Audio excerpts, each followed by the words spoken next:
Hi folks, and welcome back to Math with Captain Rod. The purpose of this video is to demonstrate how to find the area bound between two curves. So in this example, we're going to look at the function y equals 3x plus 2 and y equals x squared, and we're going to try to find the area bound between them. I've already drawn a quick sketch here. I know that my slope is not quite right on this 3. It should have been steeper, but I drew it a little bit shallower just because I didn't want to end up going off the computer screen here. And again, this is just a quick sketch to help me with the setup. I went ahead and already calculated the intersection points here. That wasn't really a purpose of the video, and I want to keep it a little shorter. So these curves intersect at negative 0.56 and 3.56. You get that by setting this equal to this, and you end up having to apply the quadratic formula. All right, so when you're doing an area calculation, right, you draw your graph, and the very first thing you do is you need to draw your differential element. In this case, those elements are going to be rectangles. Absolutely the most important part of these problems as far as understanding how the setups work and what it is we're actually calculating here. So let's see, I'm going to go ahead and draw my rectangle here in red.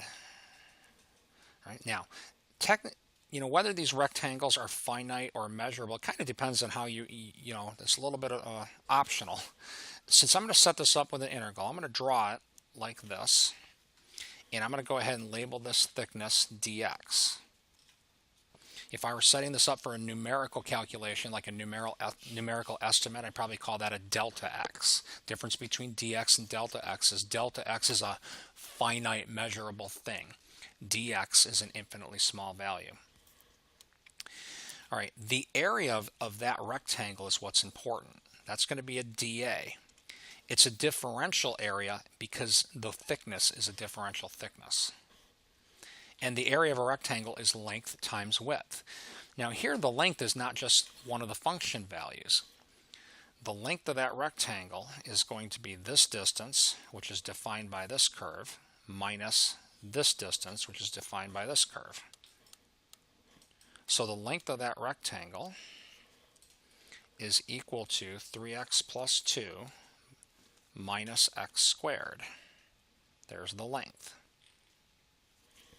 When you're looking at the area bound between two curves, you always take upper curve minus lower curve.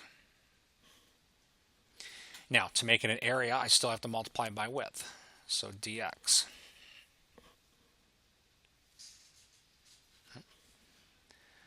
The total area, and I'm going to go ahead and pick this up down here, we're going to get by adding these all up. That's what the integral does. It's an infinite sum. So we're going to add up all the 3x plus 2 minus x squared dx terms. And the limits, our lower limit is minus 0.56, and our upper limit is 3.56. And now we'll go ahead and just evaluate this term by term. So 3x integrates to 3x squared over 2. Right? Then plus 2 integrates to 2x. And then minus x squared integrates to minus x to the third over 3. And these are evaluated from minus 0.56 to 3.56. And now we just go ahead and put our top limit in and put our bottom limit in. So we're going to have 3 halves times 3.56 squared plus 2 times 3.56 minus 3.56 cubed over 3 minus, now we're going to put in our bottom limit, 3 times a minus 0.56 squared over 2.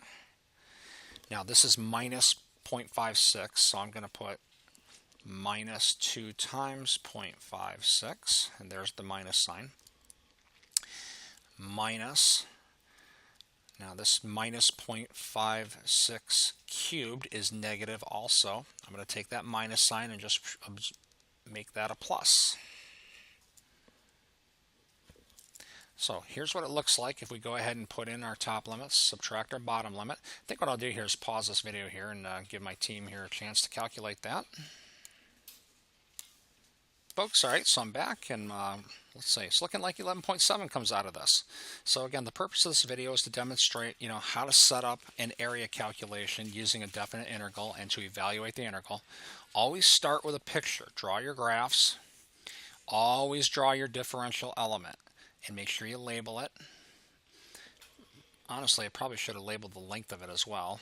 The length of that is equal to the top curve minus the bottom curve, so 3x plus 2 minus x squared in this example. I always write this line out. Area of my differential elements equal to this.